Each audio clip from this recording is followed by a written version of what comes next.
رب اشرح لي صدري ويسر لي أمري واحلل عقدة من لساني يفقهوا قولي. لقد قال الله سبحانه وتعالى: أعوذ بالله من الشيطان الرجيم من همزه ونفخه ونفثه. بسم الله الرحمن الرحيم. إن الذين آمنوا وعملوا الصالحات كانت لهم جنات الفردوس نزلا خالدين فيها لا يبغون عنها حولا. قل لو كان البحر مدادا لكلمات ربي لنفد البحر قبل أن تنفد كلمات ربي ولو جئنا بمثله مددا. قل إنما أنا بشر مثلكم يوحى إلي أنما إلهكم إله واحد فمن كان يرجو لقاء ربه فليعمل عملا صالحا ولا يشرك بعبادة ربه أحدا.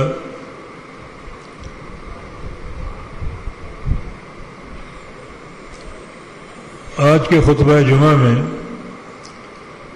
بہت سی مناسبات ہیں. یہ سال نو کا پہلا جمعہ ہے اور ہمارا اسلامی نیا سال محرم کے مہینے سے شروع ہوتا ہے.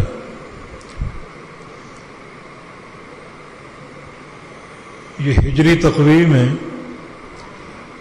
جو امیر المومنین عمر ابن خطاب رضی اللہ تعالی عنہ کے دور سے شروع ہوئی. انہوں نے اسلامی کیلنڈر سفر ہجرت کی مناسبت سے وضع فرمایا، کیونکہ ہجرت کا سفر اسلامی تاریخ میں ایک سنگ میل کی حیثیت رکھتا ہے، جہاں دو قوموں کا باہمی ملاپ ہوا. مکہ کے مسلمان ہجرت کر کے اپنا وطن اور اپنی تجارتیں مکہ میں چھوڑ کر، بلکہ بعض مسلمان جو ہیں انہوں نے خونی رشتے تک توڑ دیے اور مدینہ منورہ پہنچ گئے. یوں ہجرت کر کے اپنے امتحان میں کامیاب ہو گئے اور پھر مدینہ کے انصار نے نصرت کا حق ادا کیا. ان آنے والوں کے لیے گھروں کے دروازے کھول دیے. اخوت اور محبت کی بڑی لازوال مثالیں ہیں، اور اس طرح جب دو قوموں کا باہمی ملاپ ہوا اور ایک قوت حاصل ہوئی تو اللہ رب العزت نے جہاد فرض کر دیا، اور پھر اس جہاد کے ذریعے صحابہ کرام نے بڑی فتوحات حاصل کی، اور تھوڑے ہی عرصے میں مکہ بھی فتح ہو گیا. یہ فتح کی ایک عظیم مثال ہے. اور پھر دیکھتے ہی دیکھتے اسلام پھیلتا گیا اور خلفاء راشدین کے دور میں بڑی فتوحات حاصل ہوئی.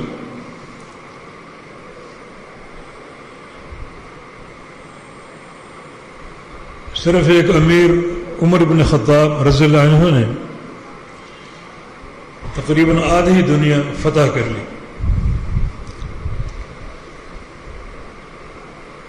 جس دن اسلام قبول کیا، اور اسلام قبول بھی اس طرح کیا کہ اللہ کے پیارے پیغمبر کے مراد تھے سارے صحابہ مرید تھے اور ایک امیر عمر ابن خطاب رضی اللہ عنہ مراد رسول تھے.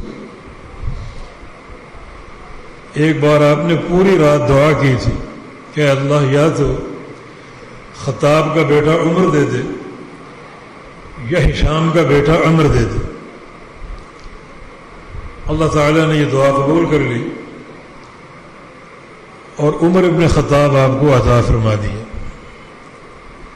کان اسلامہ جہارا وہجرتہ جہارا. جن کا اسلام قبول کرنا بھی کھلے عام تھا. اسلام قبول کر لیا، نماز کا وقت ہوا، رسول اللہ صلی اللہ علیہ وسلم اور صحابہ کرام نماز کی ادائیگی کے لیے دار ارقم جانے لگے. تو امیر عمر نے پوچھا کہ بیت اللہ میں کیوں نہیں؟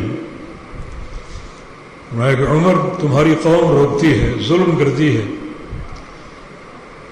فوراً نیام سے تلوار نکال لی اور دار الندوہ میں جہاں مشرکین بیٹھے ہوئے تھے اپنی تلوار نکال کے دلکارا کہ آج کے بعد ہم بیت اللہ میں نماز ادا کریں گے، اور اگر کسی نے اپنے بچوں کو یتیم کرنا ہے یا بیوی کو بیوہ یا ماں باپ کو بے سہارا چھوڑنا ہے تو وہ عمر کی تلوار کے سامنے آ جائے. اسلام قبول کرنا بھی اعلانیہ تھا اور ہجرت کرنا بھی اعلانیہ تھا. جس دن اسلام قبول کیا اس دن مشرکین مکہ نے کہا تھا کہ الیوم انتصف منا المسلمون، کہ آج مسلمانوں نے ہماری آدھی طاقت چھین لی. اکیلے عمر کے اسلام قبول کرنے سے گویا آدھا مکہ ہمارے ہاتھ سے نکل گیا.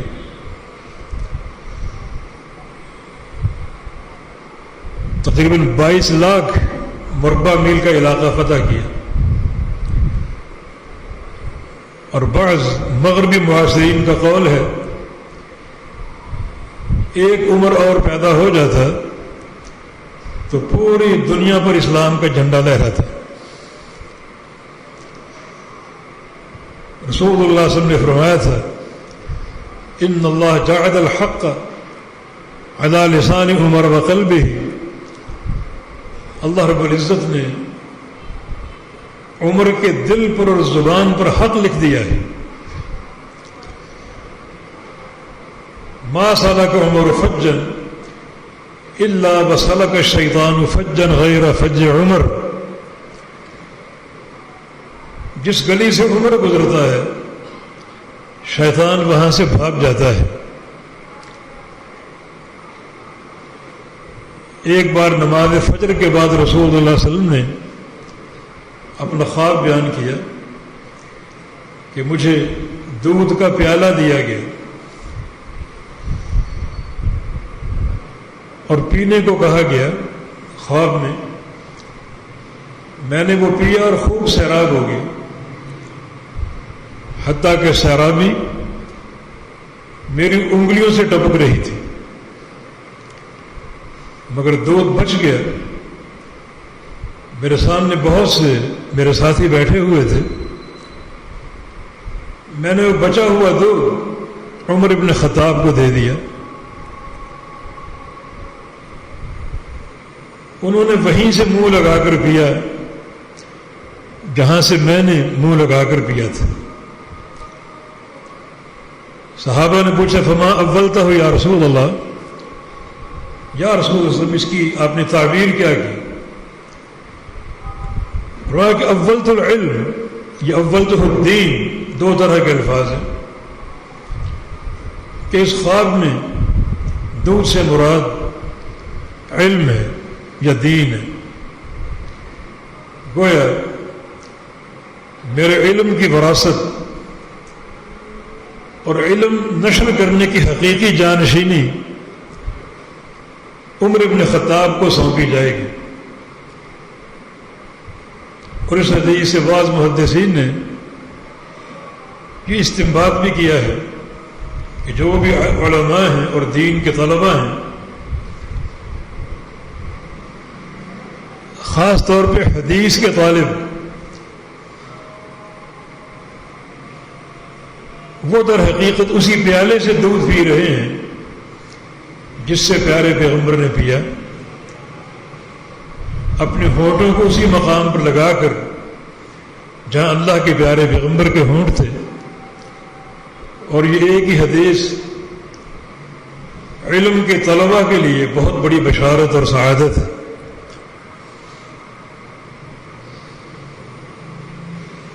یہ امیر المومنین عمر بن خطاب رضی اللہ عنہ کے مختصر مناقب اور فضائل،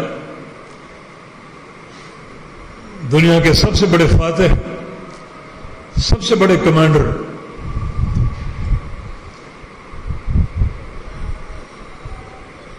لیکن اتنا ہی زیادہ تواضع اور انکساری کا پیکر تھے۔ ایک بار تشریف فرما تھے مسجد نبوی میں، بہت سے لوگ سامنے بیٹھے ہوئے تھے، اچانک ممبر پر آ کر بیٹھ گئے اور کہا کہ لوگوں، میں اس عورت کا بیٹا ہوں جو دن بھر ایک قبیلے کی بکریاں چرایا کرتی تھی اور شام کو اسے مٹھی بھر دانے اجرت کے طور پر ملا کرتے تھے۔ یہ جملہ کہہ کر نیچے اتر آئے۔ لوگوں نے کہا کہ امیر المومنین کیا بات ہے، یہ جملہ آپ نے کیوں کہا؟ فرمایا کہ شیطان مجھ پر وار کر رہا تھا کہ عمر تم ایسے، عمر تم ویسے، عمر تم نے تو کسرا اور قیصر کی کمر توڑ دی، تم بہت بڑے فاتح ہو، بہت بڑے کمانڈر۔ یہ شیطان مجھے تکبر کے جال میں پھنسانے کی کوشش کر رہا تھا، تو میں نے ممبر پر بیٹھ کر سب کے سامنے اپنے آپ کو اپنی اوقات یاد دلا دی۔ یہ ان کا تواضع، ایک طرف ان کی قوت اور شدت، رسول اللہ صلی اللہ علیہ وسلم کی حدیث ہے کہ اشدہم لدین اللہ عمر، اللہ کے دین کے معاملے میں سب سے سخت عمر ابن خطاب ہے۔ تو اس محرم میں کے آغاز سے یقیناً ان کی یادیں تازہ ہوتی ہیں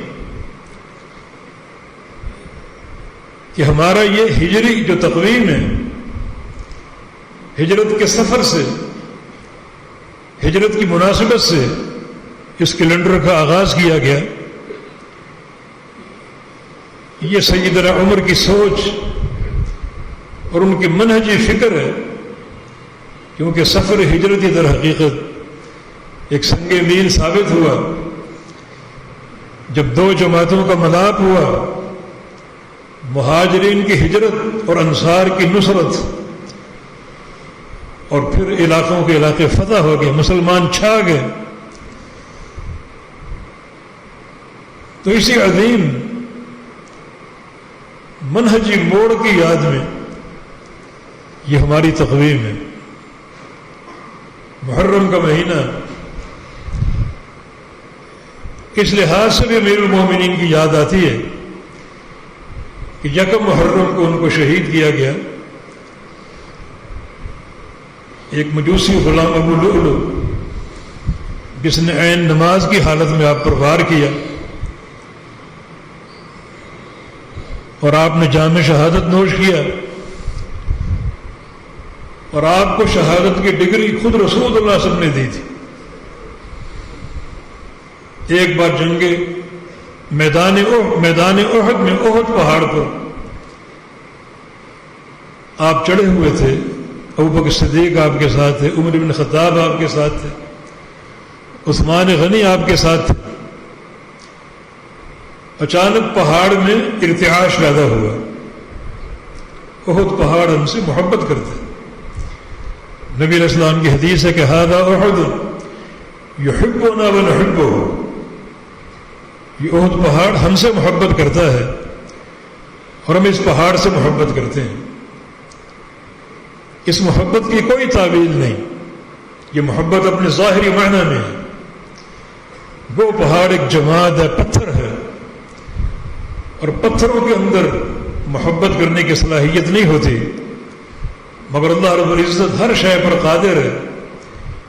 اس نے احد پہاڑ میں یہ صلاحیت پیدا کی ہے کہ وہ مسلمانوں سے محبت کرے، بلکہ یہ محبت احد پہاڑ کی جانوروں کے اندر بھی موجود تھی۔ اللہ کے حبیب صلی اللہ علیہ وسلم جب کسی لمبے سفر پہ جاتے، واپس مدینہ لوٹتے، تو آپ کی نظریں پہلے احد پہاڑ کو تلاش کرتی، اور آپ کی اونٹنی قصوہ جو ہی احد پہاڑ کو دیکھتی اس کی رفتار تیز ہو جاتی، اور تھوڑی دیر وہ احد پہاڑ کے دامن میں آ کر ٹھہرتی۔ جانوروں کے اندر بھی اس پہاڑ کی محبت تھی۔ احد پہاڑ یہ جماد پتھر کا بنا ہوا، فرمائی ہم سے محبت کرتا ہے۔ چنانچہ یہ چاروں شخصیتیں جب احد پہاڑ پر چڑھی تو اس میں حرکت پیدا ہوئی، ہلنے لگا۔ ہو سکتا ہے یہ حرکت شدت محبت کی بنا پر ہو کہ آج مجھ پر یہ عظیم شخصیتیں چڑھی ہوئی ہیں، اللہ کا پیارا رسول ابوبکر صدیق، عمر بن خطاب، عثمان بن عفان، فرد محبت میں جھوم اٹھا تو رسول اللہ صلی اللہ علیہ وسلم اپنی ایڑھی پہاڑ پہ ماری اور فرمایا کہ اسکن احد فإنما علیک نبی وصدیق وشہیدان، احد تھم جاؤ، پرسکون ہو جاؤ، تجھ پہ اللہ کا نبی کھڑا ہے، تجھ پہ امت کا صدیق کھڑا ہے، اور تجھ پر دو شہید کھڑے ہیں، ایک شہید امیر عمر بن خطاب اور دوسرے شہید امیر عثمان غنی رضی اللہ عنہ۔ تو آپ کو شہادت کی سند آپ کی زندگی میں اللہ کے پیغمبر نے عطا فرما دی تھی۔ نماز کی حالت میں آپ پر یہ وار ہوا، اور یہ بڑی قابل قدر موت ہے۔ اذا اراد اللہ بالدین خیرا استعملہ، اللہ تعالیٰ جب کسی بندے کے ساتھ بہت زیادہ بھلائی کا فیصلہ فرما لیتا ہے تو اس کو کام پہ لگا دیتا ہے۔ صحابہ نے پوچھا کیا معنی ہے اس کا؟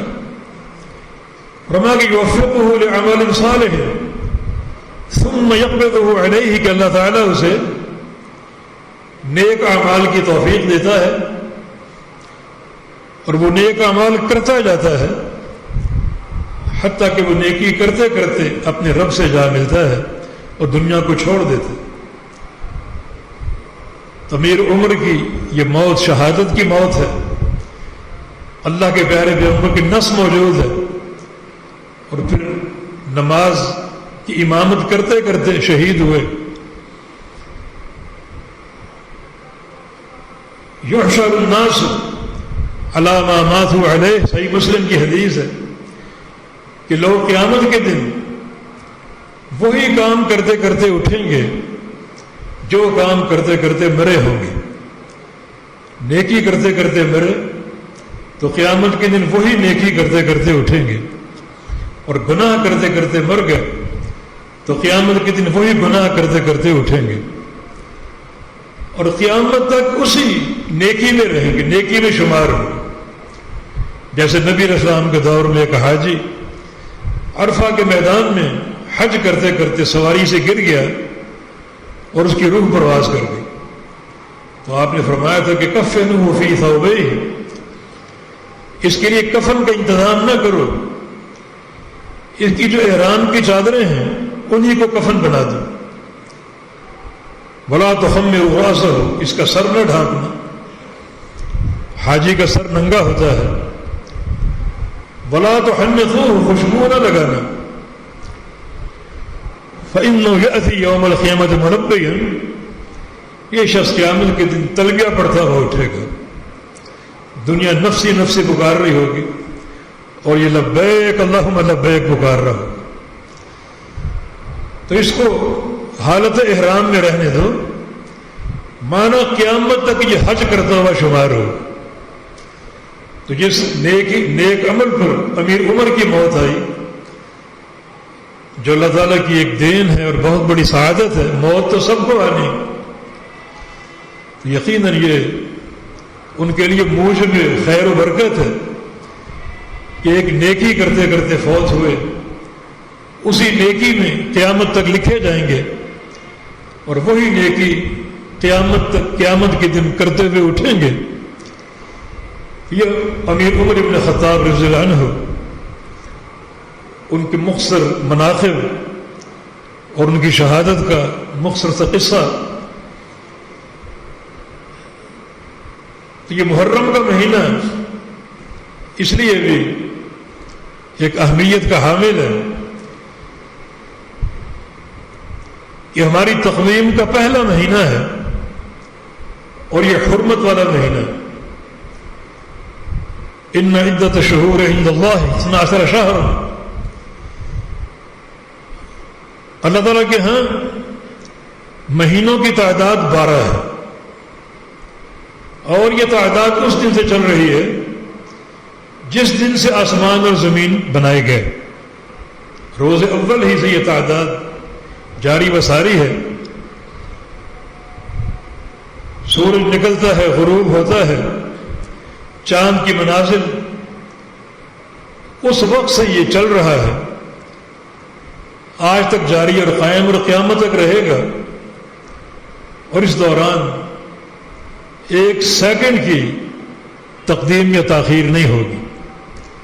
منہا اربعۃ حرم، ان 12 مہینوں میں سے 4 مہینے حرمت والے ہیں، اور ذالک الدین القیم، یہ دین قیم،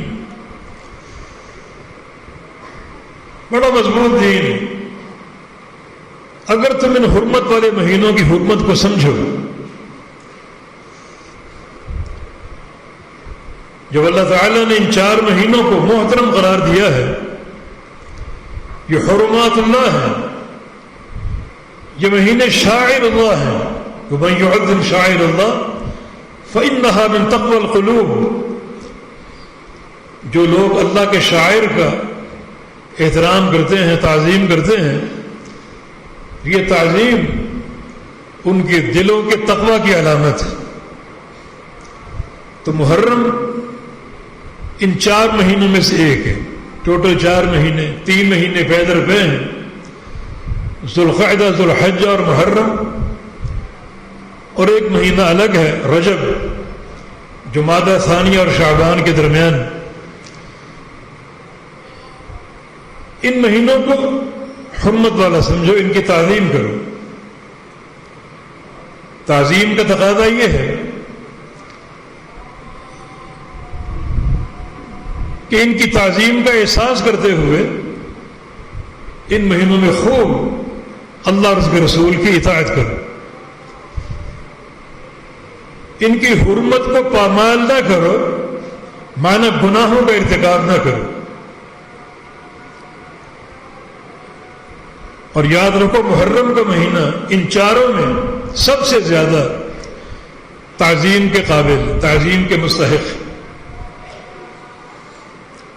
کیونکہ اللہ رب العزت نے اپنے نبی کو خبر دی اور رسول اللہ صلی اللہ علیہ وسلم اپنی حدیث کے ذریعے وہ خبر ہم تک پہنچائی کہ محرم جو ہے وہ اللہ کا مہینہ ہے۔ چنانچہ رسول اللہ صلی اللہ علیہ وسلم کی حدیث ہے، افضل الصیام بعد رمضان صیام شہر اللہ المحرم، رمضان کے بعد سب سے افضل روزہ اللہ کے مہینے محرم کا روزہ ہے۔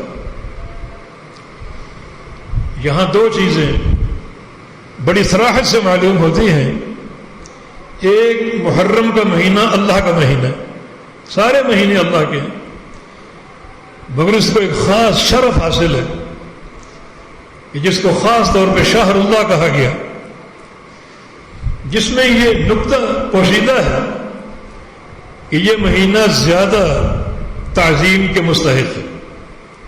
اس کا زیادہ احترام کیا جائے کہ اللہ تعالیٰ نے اس کو خاص طور پہ اپنا مہینہ قرار دیا، شہر اللہ کہا گیا، تو اس کی زیادہ تعظیم کی جائے اور اس تعظیم کی نیت سے زیادہ نیکیاں کی جائیں، اور یہ کوشش کی جائے کہ اس کی حرمت کو پامال نہ کیا جائے۔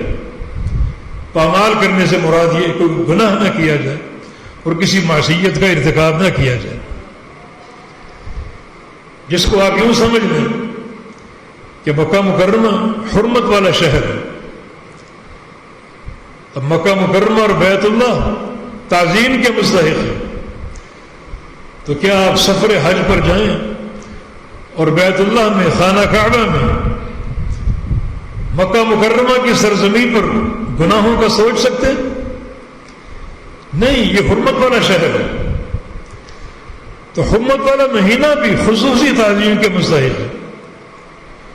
اس مہینے کسی معصیت کا ارتکاب انتہائی ظلم ہوگا جو قیامت کی تاریکیوں اور اندھیروں میں تبدیل ہو جائے گا۔ تو یہ اس محرم کی ایک شرعی حیثیت ہے، حرمت والا مہینہ ہے اور خاص طور پہ شہر اللہ ہے، تو یہ زیادہ تعظیم کے قابل اور تعظیم کے مستحق ہے کہ اس میں چن چن کر نیکیاں کی جائیں اور گناہوں سے مکمل اجتناب کیا جائے۔ اور پھر پیارے رسول صلی اللہ علیہ وسلم نے ایک نیکی کا تعین بھی کر دیا، فرمایا کہ رمضان کے بعد سب سے افضل روزہ محرم کا روزہ۔ یہ اللہ رب العزت کی خصوصی رحمت اور اس کا فضل ہے۔ اسے معلوم ہے کہ جنت کا سودا بہت مہنگا ہے، الا ان سلعۃ اللہ غالیہ، خبردار اللہ کا سودا بہت مہنگا ہے۔ لموضع صوت فی الجنت خیر من الدنیا وما فیہا، جنت کی ایک بالشت کی جگہ پوری دنیا سے قیمتی ہے، تو اس کو کیسے کما سکو گے تم؟ عمر تمہاری 60-70 سالہ ہے، اس چھوٹی سی عمر میں اتنا بڑا سودا کیسے خرید سکو گے؟ یہ اس کی خصوصی رحمت ہے کہ اس نے بعض دن ایسے عطا فرما دیے کہ جن دنوں کی نیکیاں بڑی عظیم الشان ہیں۔ چنانچہ محرم کی نیکیاں اگر آپ کے دل میں نیت ہو شہر محرم کی تعظیم کا، یہ اللہ کے شاعر میں سے ہے، اللہ تعالیٰ کی حرمات میں سے ہے، میں اس کی خصوصی تعظیم کروں اور چن چن کر نیکیاں کروں، تو اس نیت کے تحت یہ نیکیاں بڑی معتبر ہوں گی اور بڑی قابل قدر ہوں گی۔ مگر ایک دن کی نیکی ایسی ہے جس کی عظمت اس کا کوئی شمار ہی نہیں۔ چنانچہ رسول اللہ صلی اللہ علیہ وسلم کی حدیث ہے کہ صوم یوم عاشوراء احتسب علی اللہ ان یکفر السنۃ الماضیہ، محرم کی 10 تاریخ کا روزہ یوم عاشوراء کا۔ یوم عاشور کسے کہتے ہیں؟ یہ عاشور عربی کا لفظ ہے، یہ عشر سے ماخوذ ہے۔ عشر کا معنی 10، ہر مہینے کی 10 تاریخ کو یوم عاشور کہا جا سکتا ہے۔ جیسے یوم تاسوع ہر مہینے کی 9 تاریخ، تاسوع 9 سے ماخوذ ہے اور 9 کے معنی۔ تو محرم کا یوم عاشور جو ہے، فرمایا کہ یہ ایک روزہ گزشتہ سال کے سارے گناہوں کا کفارہ ہے، ایک دن کا روزہ، اتنا اس کا اجر ہے۔ تو آپ کہیں گے نیکی کا اجر تو محدود ہے، ہم نے لا محدود کہا ہے۔ ہاں، ایک سال کے گناہوں کا کفارہ ہے، جبکہ ذوالحج کی 9 تاریخ یوم عرفہ کا روزہ 2 سال کے گناہوں کا کفارہ۔ لیکن کیا بات ہے کہ رسول اللہ علیہ وسلم نے یوم عاشور کے روزے کو رمضان کے بعد سب سے افضل کہا، مانا یہ روزہ یوم عرفہ کے روزے سے بھی افضل ہے۔ یوم عرفہ میں ثواب کی تحدید ہے، 2 سال کے گناہوں کا کفارہ، لیکن یوم عاشور اس کے ایک اجر کی تحدید موجود ہے، 1 سال کے گناہوں کا کفارہ. لیکن اس کے بعد اور کیا کیا حاصل ہو گیا، اللہ تعالیٰ کے کیا کیا انعامات ہوں گے، کیا کیا نعمتوں کی بارش ہوگی، کیا کیا رحمتیں برسیں گی، ماضی اور معنوی، ان کا کوئی ذکر ہی نہیں. جب ہمیں یہ بتا دیا گیا کہ رمضان کے بعد سب سے افضل روزہ یوم عاشور کا روزہ، محرم کا، تو یقیناً یہ روزہ 1 سال کے گناہوں کا کفارہ بھی ہے، اور ساتھ ساتھ بہت زیادہ اللہ تعالیٰ کے احسانات، انعامات اور اس کی رحمتوں کے حصول کا موجب بھی ہے، جن کا ہم تصور نہیں کر سکتے، جن کا ہم شمار نہیں کر سکتے. ہاں، یوم عاشور کے ساتھ ساتھ 9 محرم کو روزہ بھی شامل کر لیجیے، اور اگر 9 کو نہ رکھ سکیں تو 10 کے بعد 11 کا 10 کا رکھنا ضرور، کیونکہ 10 تاریخ کے روزے کی فضیلت اللہ کے پیغمبر نے بیان کی ہے. جو آپ کی طرف سے خبر، اور خبر منسوخ نہیں ہوتی، حکم منسوخ ہو سکتا. نمازیں اللہ نے 50 فرض کی اور منسوخ کرتے کرتے 5 کر دی، حکم منسوخ ہو سکتا، خبر منسوخ نہیں ہو سکتی. اگر خبر کا نسخ مان لیا جائے تو یہ اللہ تعالیٰ کے علم پر الزام اور طعن ہے.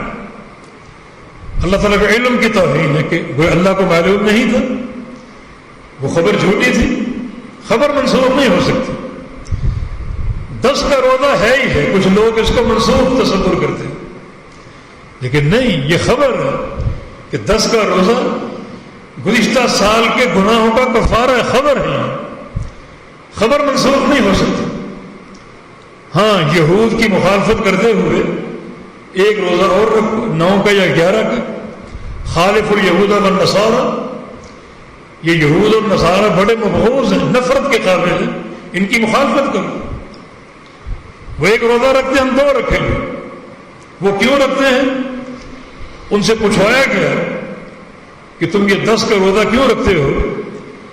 انہوں نے جواب دیا کہ ھذا یوم نجى اللہ فیہ موسیٰ وقومہ وانجى فرعون وآلہ، کہ آج کے دن اللہ تعالیٰ نے موسیٰ علیہ السلام اور ان کی قوم کو نجات دی تھی، اور فرعون اور اس کی قوم کو غرق کر دیا تھا. یہ ایک قوم کی آزادی کا دن ہے، ہماری آزادی کا دن، بنی اسرائیل کی آزادی کا دن.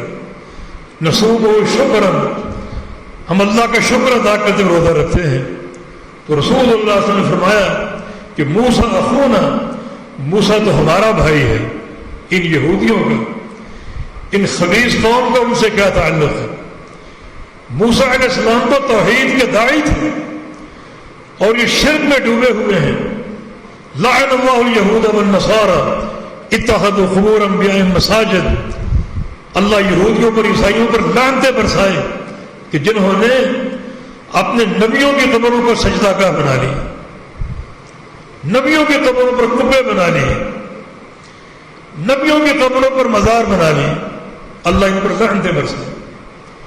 یعنی کتنا شدید غصہ ہے اللہ کے پیارے پیغمبر کو کہ ان کے لیے لعنت کی بد دعا کی. ایک حدیث میں قاتل اللہ کے الفاظ ہے، اللہ ان کو تباہ و برباد کر دے کہ انہوں نے نبیوں کے قبروں پر عمارتیں بنا لی، سجدے گاہ بنا لیے، قبے تعمیر کر لیے. ذرا مقام غور ہے کہ وہ تو انبیاء تھے اور ان کی قبروں پر قبے بنائے گئے اور ان کو رسول اللہ صلی اللہ علیہ وسلم ملعون قرار دیا، ان کی بربادی کی بد دعا کی. تو آج اگر ہماری قوم کو دیکھ لیا جائے، کم از کم میں ایسے کئی مزاروں کو جانتا ہوں جن میں چرسی اور بھنگیوں کو دفن کیا گیا ہے، حتیٰ کہ گدھوں کو دفن کیا گیا ہے. لوگ ان کو پوچھتے ہیں، ان کی عقل کا ماتم نہ کیا جائے؟ جنہوں نے نبیوں کی قبروں پر قبے بنائے، یہ اللہ کے پیارے پیغمبر کی بد دعا ہے. اور یہ قوم جو افیمیوں، چرسیوں، بھنگیوں اور ننگ دڑنگ لوگوں کی قبروں پر قبے بنا لیتے ہیں، سجدے کرتے ہیں، کیا ان کا عالم ہوگا؟ کس انداز کی ان کی حقارت ہوگی اور کس قدر یہ بددعاؤں کے مستحق.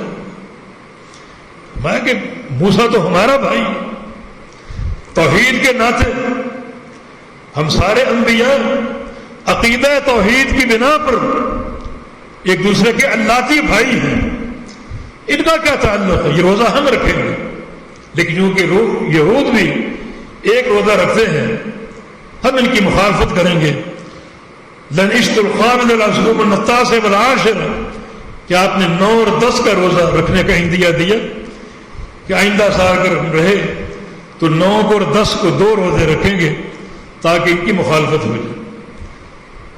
تو بنی اسرائیل نے اپنی قوم کی آزادی کے دن کا احترام کیا، اور اتفاق ایسا ہے کہ یہ ہماری بھی آزادی کا دن کل آ رہا ہے. 14 اگست 74واں ہمارا یوم آزادی ہے.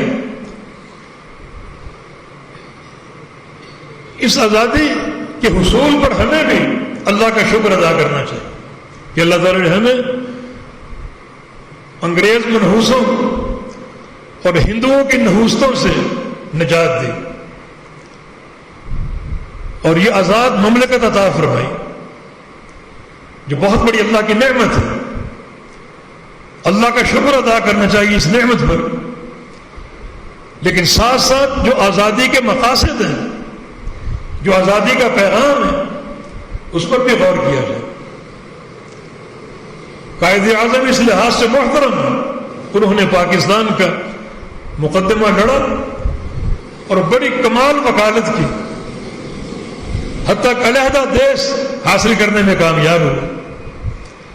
مگر قائد اعظم کی تحریک آغاز میں حقوق تک محدود تھی، مسلم حقوق کی بات کرتے تھے. مسلمانوں کا جم غفیر ان کے پیچھے چل پڑا. جب یہ کیفیت دیکھی گئی اور خاص طور پہ وزیر آباد کے عہد الحدیث کے سرخیل مولانا فضل اللہ وزیر آبادی، انہوں نے ان سے باقاعدہ ملاقات کی اور کہا کہ آپ کی بات سنی جا رہی ہے، پذیرائی ہو رہی ہے، ایک جم غفیر آپ کے پیچھے ہے، مگر آپ کا نعرہ محدود ہے، حقوق تک محدود ہے. آپ علیحدہ ریاست کی بات کریں، علیحدہ سلطنت کی بات کریں. اس وقت انہوں نے کہا کہ اس کو سنبھالیں گے کیسے؟ نہ ہمارے پاس عددی نفری ہے، نہ ایسے ذہن ہیں مدبر قسم کے جو ایک مملکت کو چلا سکے، نہ مقابل قدر فوج ہوگی، لوگ تو ہم پر ٹوٹ پڑیں گے. اس وقت ایک تاریخی جملہ کہا مولانا فضل اللہ وزیر آبادی نے کہ آپ علیحدہ ریاست حاصل کریں، چاہے وہ ایک چارپائی کے برابر کیوں نہ ہو، اندر حکومت آپ کریں اور بارڈر پہ دفاع کے لیے ہم کو چھوڑ دیں، دفاع ہم کریں گے. اگر ہم ناکام ہو گئے بدنامی ہماری ہوگی، آپ کی شان میں فرق نہیں آئے گا. مگر علیحدہ ریاست کی بات ہو جہاں ہم آزاد ہو، آزادی سے اللہ کی توحید کو نافذ کر سکیں، آزادی کے ساتھ اللہ کے پیارے پیغمبر کی سنت کو اور آپ کے دین کو نافذ کر سکیں.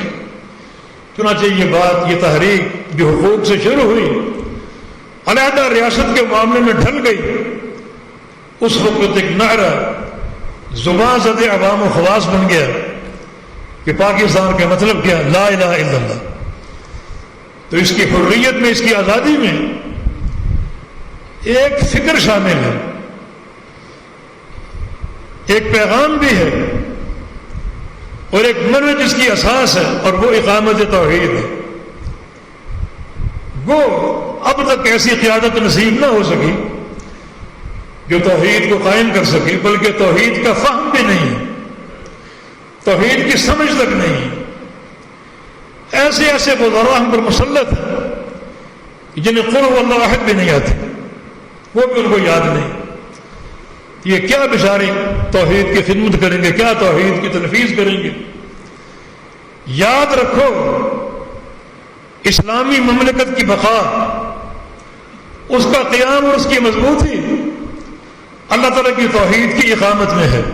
فَلْيَعْبُدُوا رَبَّ هَذَا الْبَيْتِ الَّذِي أَطْعَمَهُم مِّن جُوعٍ وَآمَنَهُم مِّنْ خَوْفٍ.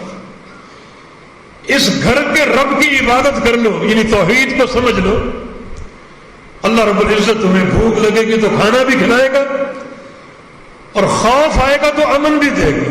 تمہاری دو ہی ضرورتیں ہیں، انسان کو دو ہی چیزیں چاہیے، ایک اس کو کھانا چاہیے، دوسرا اس کو امن و استقرار چاہیے، سلامتی چاہیے۔ تمہاری سلامتی اور تمہارا کھانا یہ دونوں مضمر ہیں تنفیذ توحید میں۔ یہ مال اسف آج تک نہ ہو سکا، بچہ بچہ ہمارا مغرور ہے، اور یہ قوم غربت اور ایک بدحالی کی جو ایک آخری خط ہے اس سے بھی نیچے گر چکی ہے۔ ہمارے جو مدبر ہیں، بڑے اعلیٰ ذہنوں کے مالک، وہ کمیشن بٹھاتے ہیں کہ ہماری غربت کے تنزلی کے اسباب کیا ہیں، تو ان بیچاروں کو کہا جائے کہ اپنے ننھے دماغوں پر زور نہ دو، ہماری کمزوری کے اسباب متعین ہو چکے ہیں، اور وہ ہے توحید کو نہ سمجھنا اور توحید سے دوری۔ ہماری قوت، ہمارا استقلال، ہمارا غلبہ، ہماری اقتصادیات کی مضبوطی، ہمارے امن کی بحالی صرف عقیدہ توحید کے ساتھ مربوط ہے۔ یاد رکھو، کھانا ہمارا حق ہے، امن ہمارا حق ہے۔ اوپر اللہ رب العزت عرش پہ مستوی ہے، اس نے ہمیں اپنا ایک حق دیا ہے، اور وہ توحید ہے۔ حق اللہ علی العباد ان یعبدوہ ولا یشرکوا بہ شیئا۔ اللہ کا بندوں پر یہ حق ہے کہ بندے اللہ کی عبادت کریں، بس اس کی توحید کو سمجھیں، یہ اللہ کا حق ہے۔ زمین والے آسمان والے کے حق کو سمجھیں اور اس کو نافذ کریں، تو آسمان والا زمین والوں کے سارے حقوق پورے کر دے گا۔ تم میرے حق توحید کو سمجھو اور حق توحید کو قائم کرو، میں تمہارے سارے حقوق بحال کر دوں گا، سارے حقوق تمہیں حاصل ہو جائیں گے۔ جب توحید کے بدلے جنت ہے، اور جنت سب سے بڑی نعمت ہے، تو یہ دنیا کے مال، دنیا کا امن و سلامتی، یہ تو بہت معمولی چیزیں ہیں۔ جب توحید پر جنت ملے گی تو دنیا کی ترقی اور کامیابی کیوں نہ ملیں گی؟ تو جو حقیقت میں اس منہج اور فکری ریاست کی بنیاد تھی، اس سے ہم کوسوں دور ہیں۔ یہ ہماری غربت کا، افلاس کا، ہمارے مقروض ہونے کا سبب ہے۔ سب کو چھوڑ کر اگر ہم توحید کی خدمت کریں، ہمارے حکام ذاتی پروٹوکول کی بجائے اللہ کے حقیقی پروٹوکول کو سمجھیں، اس کی توحید کی تنفیذ کریں، تو اللہ راضی ہوگا، خوش ہوگا، اور یقیناً وہ ہماری ساری نعمتوں کو بحال کر دے گا، رحمتوں کی بارش ہوگی۔ چھوٹی سی جھلک یہ ہے، حتی یقام فی الارض خیر لهم من ان یمطروا 40 صباحا۔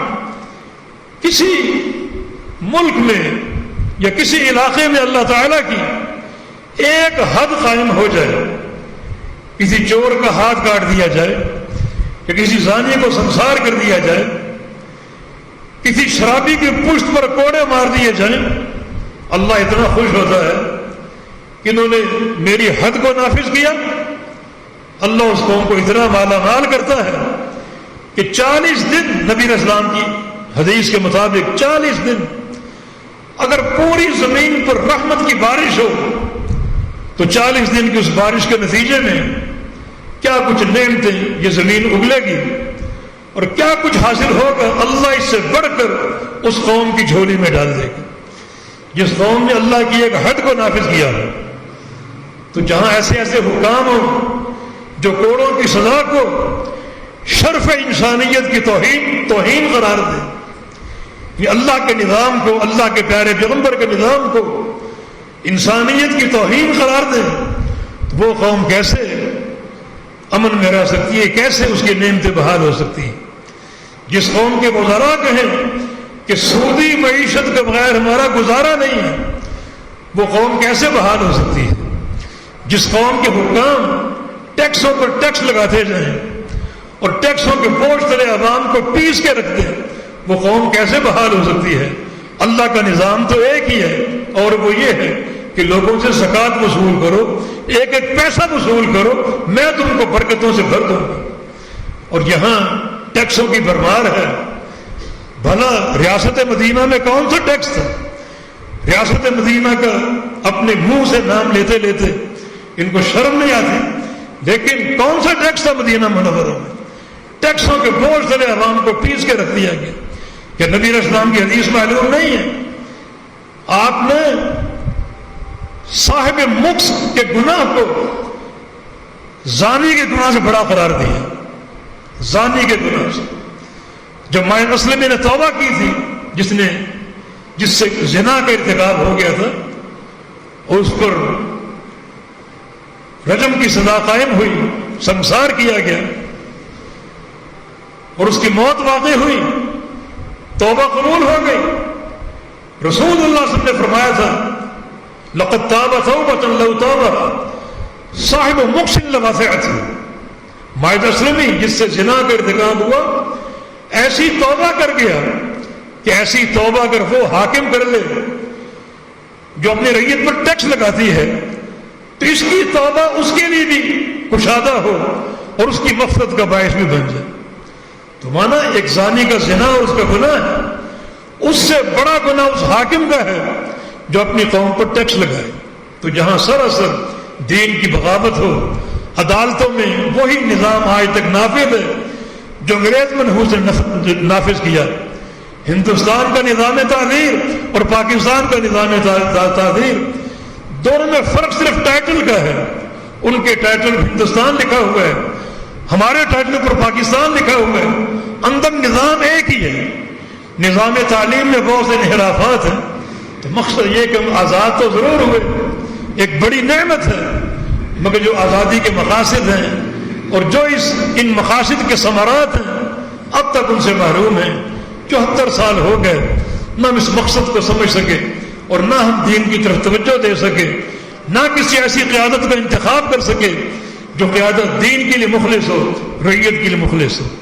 میری ان باتوں سے ہرگز نہ سمجھو کہ پاکستان سے محبت کی بات کی ہے تو یہ وطنیت ہے۔ وطنیت کو بعض لوگ بت کہتے ہیں، نہیں میرے بھائیوں، یہ بت تب ہے جب وطن کو دین پر ترجیح دی جائے اور وطن کو توحید پر ترجیح دی جائے، لیکن وطن کی محبت تبھی عمل ہے۔ ہر شخص کے مزاج میں، ہر شخص کی طبیعت میں اپنے گھر کی محبت ہوتی ہے، اپنے شہر کی محبت ہوتی ہے، اپنے وطن کی محبت ہوتی ہے۔ ہمیں اس وطن سے محبت ہے کیونکہ یہ توحید کی بنیاد پر حاصل ہوا، ہمیں اس وطن سے محبت ہے کیونکہ ہم چاہتے ہیں کہ یہاں توحید کو قائم کریں۔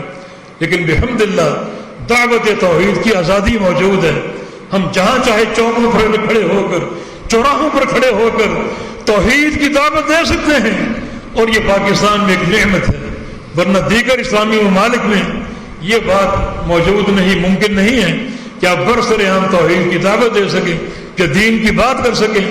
ان کے ہاں ایک محدود سی فکر ہے، مگر ہم جب چاہیں، دن میں چاہیں، رات میں چاہیں، جہاں چاہیں توحید کا اعلان بھی کر سکتے ہیں، دعوت بھی دے سکتے ہیں۔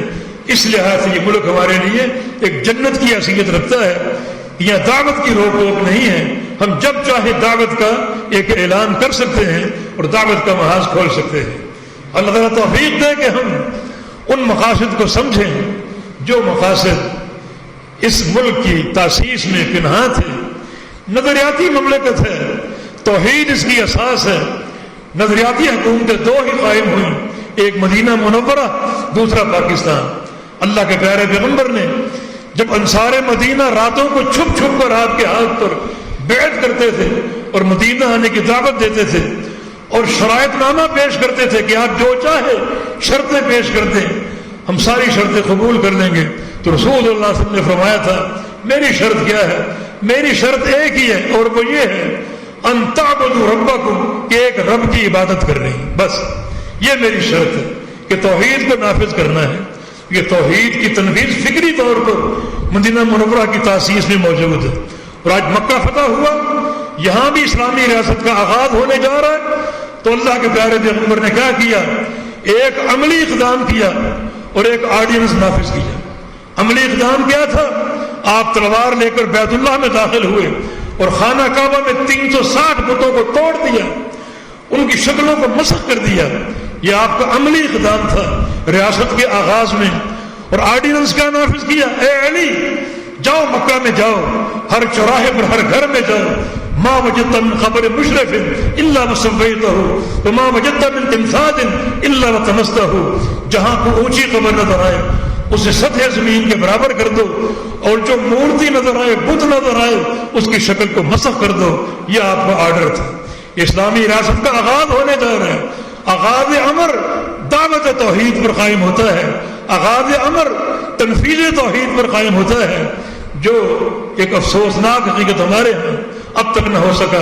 یا اللہ ہمیں ایسی قیادت عطا فرما دے جو تیری توحید کے لیے مخلص ہو، تیری توحید کی اقامت کے لیے مخلص ہو، اس ملک کے چپے چپے پر توحید کو قائم کر دے، اس ملک کے چپے چپے پر اپنی محبت کو قائم کرنے کی توفیق دے دے، اس ملک کے چپے چپے پر پیارے حبیب کی محبت کو اور پیارے پیغمبر کی سنت کو نافذ کرنے کی توفیق عطا فرما دے۔ اقول قولی ھذا واستغفر اللہ لی ولکم واخر دعوانا الحمد للہ رب العالمین۔